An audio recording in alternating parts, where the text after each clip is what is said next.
દક્ષ પ્રજાપતિ શિવ તત્વને જાણે નહીં, શિવજીની નિંદા કરે, શિવજીમાં કુભાવ રાખે. એને મોટો વિષ્ણુ યાગ કર્યો છે. દક્ષ પ્રજાપતિને બ્રાહ્મણોએ કહ્યું હતું શંકર ભગવાનની પૂજા કરવી પડશે.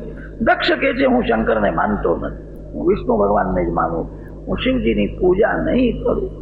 યજ્ઞ કર્યા પછી યજમાનનું કલ્યાણ થાય. દક્ષ પ્રજાપતિએ એવો યજ્ઞ કર્યો કે જે યજ્ઞ કર્યા પછી એના ઘરમાં કોઈ રડનારો પણ રહ્યો નહીં. સર્વનો વિનાશ થઈ ગયો. કોઈ જીવમાં કુભાવ રાખે એનું કલ્યાણ થતું નથી, શિવજીમાં કુભાવ રાખે એનું કલ્યાણ કેવી રીતે થાય? દક્ષ પ્રજાપતિ શિવજીની નિંદા કરે છે. ભાગવતના પ્રધાન ટીકાકાર શ્રી શ્રીધર સ્વામી છે. 1200 વર્ષ થયા. શ્રી શ્રીધર સ્વામીએ ગંગા કિનારે માધવરાયના દર્શન કરતા કરતા ટીકા લખી. શ્રી શ્રીધર સ્વામીએ ટીકા લખી ત્યારે ભાગવત ઉપર બીજી કોઈ ટીકા નહીં. શ્રી શ્રીધર સ્વામીને જ્યાં જ્યાં શંકા થઈ છે ભગવાનને પૂછે હું શું લખું, મારી બુદ્ધિ કામ કરતી નથી. શ્રી શ્રીધર સ્વામીએ સમાપ્તિમાં લખ્યું છે મેં જે લખ્યું છે તે મારા બુદ્ધિથી લખ્યું નથી, ભગવાનની આજ્ઞા અનુસાર લખ્યું. તન્મતે નહેદમાખ્યાતમ નતુ મનમતિ વૈભવાત. દક્ષ મૂર્ખ છે, અજ્ઞાનમાં બકે છે, શિવજીની નિંદા કરે છે. નિંદાના શબ્દોમાંથી સ્તુતિ પર અર્થ નીકળે. સંસ્કૃત ભાષાનું જેને જ્ઞાન હોય એને આ અર્થમાં બહુ આનંદ આવે. વાસ્તવ સ્વયં અર્થ. દક્ષ અજ્ઞાનમાં અભિમાનમાં બોલે છે વાગ્દેવીના પતિ તો ભગવાન શંકર છે. ઈશાન સર્વ વિદ્યાનામ ઈશ્વર સર્વભૂતાનામ બ્રહ્માધિપતિ બ્રહ્મણોધિપતિ. શિવ સ્વરૂપનું વેદોમાં એવું વર્ણન આવે છે. જગતના માલિક શિવ છે. કાશીમાં વિશ્વનાથ વિરાજે. વિશ્વ શબ્દનો અર્થ છે જગત. જગતના નાથ શિવ છે.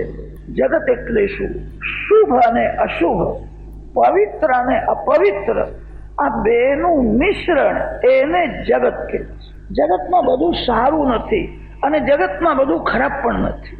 સંસારમાં વિષ છે અને સંસારમાં અમૃત પણ છે. શુભ અને અશુભ, પવિત્ર અને અપવિત્ર, આ બેનું મિશ્રણ એ જગત છે. જગતના સ્વામી શિવ છે. આપણા શાસ્ત્રોમાં એવું લખ્યું છે ચિતાભસ્મ અતિશય અપવિત્ર. ચિતાભસ્મને કોઈ સ્પર્શ કરે એને સ્નાન કરવું જ પડે. ચિતાભસ્મ સમાન કોઈ અપવિત્ર નથી અને શ્રી ગંગાજી સમાન કોઈ પવિત્ર નથી. પવિત્ર અને અપવિત્ર આ બેનો આધાર. ભગવાન શંકર શ્રીઅંગમાં ચિતાભસ્મ ધારણ કરે. તમે કોઈ વખત ઉજ્જૈનમાં ગયા હશો. ઉજ્જૈનમાં મહાકાળ છે. કાળના કાળ શિવ છે અને તેથી એમને મહાકાળ કે છે. શિવ મૃત્યુંજય છે. ઉજ્જૈનમાં સવારે 4 વાગ્યા પછી મહાકાળની ભસ્મ પૂજા થાય. ભસ્મ પૂજાના દર્શનમાં બહુ આનંદ આવે. પ્રાતઃકાળમાં થાય છે. ભગવાન શંકરને અભિષેક કરે છે અને પછી તે સમયે સ્મશાનમાંથી ચિતાભસ્મ આવે. સ્નાન કર્યા પછી શંકર ભગવાન શ્રીઅંગમાં ચિતાભસ્મ ધારણ કરે છે. શિવ સ્પર્શથી ચિતાભસ્મ પવિત્ર થઈ જાય. સ્મશાને સ્વા ક્રીડા સ્મરહર પિશાચા સહચરા ચિતાભસ્માલેપઃ સ્રગ પિન્ર કરોટી પરિકરઃ અમંગલ્યમ શીલમ તવ ભવતુ નામૈવમખિલમ તથાપિ સ્મર્તॄણામ વરદ પરમં મંગલમસી. શિવ મંગલમય છે. એનું એક કારણ છે ભગવાન શંકરને કામનો સ્પર્શ થતો નથી. જેને કામનો સ્પર્શ થયો એનું બધું અમંગળ. જેને કોઈ દિવસ કામનો સ્પર્શ થતો નથી. શિવ પૂર્ણ નિષ્કામ છે. એકવાર કામદેવ શિવજી પાસે ગયો હતો. શિવજીને સ્પર્શ કરી શક્યો નહીં. શિવજીએ આંખ ઉઘાડીને જોયું તે કામદેવ બળીને ભસ્મ થઈ ગયો. શિવજીને કામનો સ્પર્શ થતો નથી.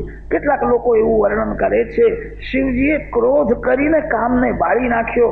એવું નથી. શંકર ભગવાનને એક જ વાર ક્રોધ આવે છે, પ્રલય કાળમાં જ્યારે જગતનો વિનાશ કરે. શિવ અતિ શાંત છે. ભાગવતમાં એવું વર્ણન છે કસ્તમ ચરાચર ગુરુમ નિર્વૈરમ શાંત વિગ્રહમ. અતિ શાંતિ એ જ શિવ છે. શિવજીને ક્રોધ આવતો જ નથી, અને કદાચ શંકર ભગવાનને ક્રોધ આવે તો જગતમાં કોઈ બાકી રહે જ નહીં.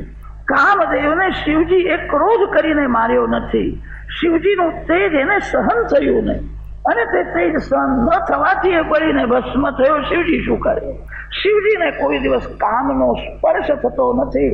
શંકર પાર્વતી પૂર્ણ નિષ્કામ છે, તેથી શિવજીનું બધું મંગલમય છે. શંકર પાર્વતીની પ્રેમથી પૂજા કરે, નમઃ શિવાય મહામંત્રનો જપ કરે, એ કામાધીન થતો નથી. શંકર ભગવાનને કામ શું કરવાનું? શિવજીનું બધું જ મંગલમય છે.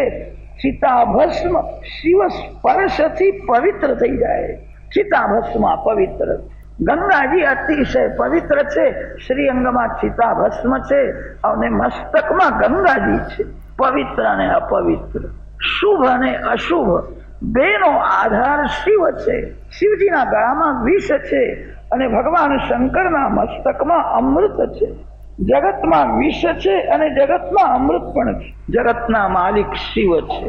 શંકર ભગવાન જગતના માલિક હોવાથી શિવજીના ત્યાં કોઈ દિવસ દરવાજો બંધ થતો નથી. રાત્રે 12 વાગે તમે રામજીના દર્શન કરવા જાઓ તો રામજી મહારાજ દર્શન આપશે. રામ તો રાજાધિરાજ, રાત્રે દર્શન નહીં થાય. રામજીના કોઈ દર્શન કરવા આવે તો હનુમાનજી મહારાજ ત્યાં ગદા લઈને ઉભા રહે છે. કોઈ આવે ને પૂછે છે દર્શન કરવા આવ્યા છે. રામની મર્યાદાનું પાલન કરો છો? પ્રત્યેક સ્ત્રીમાં માતૃભાવ રાખો છો કે કામ ભાવ રાખો છો? માતા પિતાની સેવા કરો છો? આ મર્યાદા પુરુષોત્તમનો દરબાર છે. મર્યાદાનું બરાબર પાલન કરે એને જ હનુમાનજી અંદર દર્શન કરવા જવા દે છે, અને જે મર્યાદાનો ભંગ કરે એને હનુમાનજી મહારાજ ગદા બતાવે છે. તારા માટે જ મેં હાથમાં ગદા રાખી. રામ દુઆરે તુમ રખવારે, હોત ન આજ્ઞા બિનુ પૈસા. રામજીના દરબારમાં બધાને પ્રવેશ મળતો નથી. શ્રી કૃષ્ણ ભગવાનના દરબારમાં પણ બધાને પ્રવેશ મળતો નથી. એક શંકર ભગવાનનો દરબાર એવો છે, કોઈ પણ આવે, દરવાજો બંધ નહીં. જગતના માલિક છે. શંકર ભગવાન કે છે રાત્રે 12 વાગે શું તું 2 વાગે આવે તોય વાંધો નથી, દરવાજો ખુલ્લો જ છે, હું જાગું. શિવ કોઈ દિવસ સૂતા નથી, શિવ જાગે છે. શંકર ભગવાન સુઈ જાય તો અચ્યુતમ કેશવમ થાય. શિવજી જાગે, ગમે તે આવે, ગમે ત્યારે આવે. દેવો શિવજીની પૂજા કરે, ઋષિઓ શિવજીની પૂજા કરે, રાક્ષસો શંકર ભગવાનની પૂજા કરે. વધારે તો શું કહું, ભૂત અને પ્રેત પણ શિવજીની પૂજા કરે. શિવજીના દરબારમાં ભૂત પ્રેતને પણ પ્રવેશ મળે. કોઈ પણ આવે, ગમે ત્યારે આવે. મથુરામાં ભૂતનાથ મહાદેવનું મંદિર છે. ત્યાંના બ્રાહ્મણો એવું વર્ણન કરે છે, રાત્રે 12 વાગ્યા પછી ભૂત પ્રેત અહીંયા આવે છે. ભૂત પ્રેત ક્યાં જાય? જે અતિ પાપ કરે છે એ પ્રેત બને. અતિ પાપી અને પ્રેત બંને સરખા જ હોય. શિવજી મહારાજ જગતના માલિક છે. એમના દરબારમાં ગમે તે આવી શકે. શંકર ભગવાનના ત્યાં પડદો રહેતો નથી. પડદો એ માયાનું સ્વરૂપ છે. જ્યાં થોડી પણ માયા છે અને ત્યાં પડદો રાખવો પડે. શિવ માયા રહિત શુદ્ધ બ્રહ્મ છે. શિવજીનો મહિમા કોણ વર્ણન કરી શકે? શંકર ભગવાનની પૂજા પણ બહુ સાદી છે, અતિ સરળ છે. લોટો ભરીને જળ લઈ જાઓ, જળ અર્પણ કરો ને 1-2 બિલ્વપત્ર અર્પણ કરો, રાજી રાજી થઈ જાય. કોઈ દિવસ શૃંગાર કરતા જ નથી. શંકર ભગવાન શૃંગાર ન કરે તો પણ અતિ સુંદર. જીવ શૃંગાર કરે તો સુંદર લાગે. શિવ શૃંગાર ન કરે તો પણ અતિ સુંદર છે. સત્યમ શિવમ સુંદર. શિવ સુંદર છે એનું એક જ કારણ છે, શિવજીને કોઈ દિવસ કામનો સ્પર્શ થતો નથી. જેને કામનો સ્પર્શ થયો એના સૌંદર્યનો નાશ થઈ જાય. જેને કામનો સ્પર્શ થતો નથી એ જ અતિ સુંદર છે. શૃંગાર ન કરે તો પણ શિવ સુંદર. શિવજી રાજભોગ આરોગતા જ નથી, સ્વયં આનંદ સ્વરૂપ છે. શિવજીના હૃદયમાં રામ છે અને તેથી એમને કોઈ વસ્તુની જરૂર જ પડતી નથી. રામ કૃષ્ણ એ જ શિવજીનું ધન. થોડુંક અર્પણ કરો તો પણ ઘણું માને છે. થોડું મળે છતાં ઘણું માને એ શિવ છે, અને ઘણું મળે છતાં જેને ઓછું લાગે એ જીવ છે. શિવજીને થોડું જળ અર્પણ કરો, બિલ્વપત્ર અર્પણ કરો, રાજી રાજી થઈ જાય. શિવ સમાન કોઈ ઉદાર થયો નથી અને થશે નહીં. શિવજી પાસે જે માગો તે તરત જ આપી દે. શ્રી રામ શ્રી કૃષ્ણ ઉદાર તો છે, ઉદાર હોવા છતાં થોડો વિચાર કરે છે. માગનારને અક્કલ ઓછી હોય છે. મનમાં જે આવે તે માગી લે છે. અને તેથી શ્રી રામ શ્રી કૃષ્ણ અતિ ઉદાર હોવા છતાં જે માગો તે જલ્દી આપતા નથી, થોડો વિચાર કરે છે. શંકર ભગવાન પાસે જે માગો કે તરત જ આપી દે. જગતનો કોણ વિચાર કરે? એમને જગતનો વિચાર કરવાની ઈચ્છા જ થતી નથી. જે માગો તે આપે છે. એકવાર એવું થયું, કુબેર ભંડારી પાસે બહુ સંપત્તિ હતી. શિવજી પાસે આવ્યો અને કહ્યું, મને સેવા બતાવો, તમારી સેવા કરવી. શંકર ભગવાને કહ્યું, મને કોઈ સેવાની જરૂર જ નથી. જેના હૃદયમાં રામ છે એને કોઈ વસ્તુની જરૂર જ રહેતી નથી. જેને ભગવાનનો આનંદ મળ્યો છે, શિવજીએ કહ્યું કોઈ વસ્તુની જરૂર નથી, કે મારી પાસે બહુ સંપત્તિ છે, મારે તમારી સેવા કરવી છે. શિવજીએ કહ્યું, મારા રામની સેવા કરો, હું રાજી થઈશ. મારા બાલકૃષ્ણની સેવા કરો.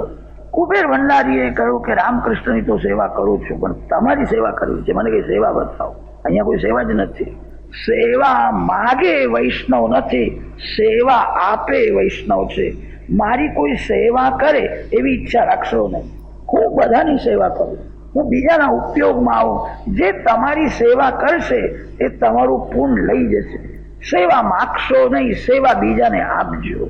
ભગવાન શંકર સર્વ વૈષ્ણવોના સદગુરુ છે. શિવ કોઈની સેવા લેતા જ નથી. મારે કોઈ સેવા લેવી નથી, મને કોઈ વસ્તુની જરૂર નથી. કુબેરની બહુ ઈચ્છા હતી. કુબેર પાસે બહુ સંપત્તિ. માતા પાર્વતીજીને વંદન કરીને કહ્યું, મને સેવા બતાવો, મને સેવા બતાવો. રોજ આવે અને માતાજીની પ્રાર્થના કરે. માને દયા આવી, ઘણા દિવસોથી પાછળ પડ્યો છે, એને સેવા કરવાની બહુ ઈચ્છા છે. એ કહે છે, મારી પાસે બહુ સંપત્તિ, શિવજી મહારાજ મને કઈ બતાવતા નથી. માતાજીને દયા આવી તો માતાજીએ કહ્યું, એક સોનાનો રાજમહેલ બનાવે. તો સોનાનો રાજમહેલ બનાવીશ તો શંકર ભગવાનને સમજાવીને હું લઈ આવી કે શંકર ભગવાન મારા રાજમહેલમાં આવશે કે આવશે. શિવ પાર્વતી માતાના આધીન રહે છે. માતા પાર્વતીજી જે કે છે એ શિવ કરે છે. એનું એક કારણ છે. પાર્વતી માતા બ્રહ્મ વિદ્યા છે અને શિવ બ્રહ્મરૂપ છે. બ્રહ્મ વિદ્યાના આધીન રહે છે. વેદોમાં એવું વર્ણન આવ્યું છે, પાર્વતી માતા બ્રહ્મ વિદ્યા છે. ઘણા ભાગે શંકર ભગવાન બે જ કામ કરે છે, ત્રીજું કામ કરતા જ નથી. સમાધિમાં જ હોય. કોઈ બહુ પ્રેમથી પૂજા કરતો હોય તો કોઈ વખત થોડી આંખ ઉગાડીને જોઈ લેજે, કોણ પૂજા કરે છે? પ્રાય સમાધિમાં જ હોય છે. સમાધિમાંથી જાગ્યા પછી પાર્વતી માતાને રામ કથા કૃષ્ણ કથા સંભળાવે. કથા પૂરી થાય કે સમાધિ, સમાધિમાંથી જાગે કે કથા. સમાધિ અને કથા આ બે જ કામ શિવ કરે, ત્રીજું કામ કરતા જ નથી. સમાધિમાં જે આનંદ મળે છે એ જ આનંદ કથામાં પણ મળે. સમાધિમાં જગતની વિસ્મૃતિ થાય. સમાધિમાંથી જાગ્યા પછી માતા પાર્વતીજી શંકર ભગવાનને એવા પ્રશ્નો પૂછે, શિવજીને કથા કરવી પડે. કથામાં પણ જગતની વિસ્મૃતિ થાય. ભગવાનના દર્શનમાં સ્મરણમાં તન્મય થઈને બોલે છે.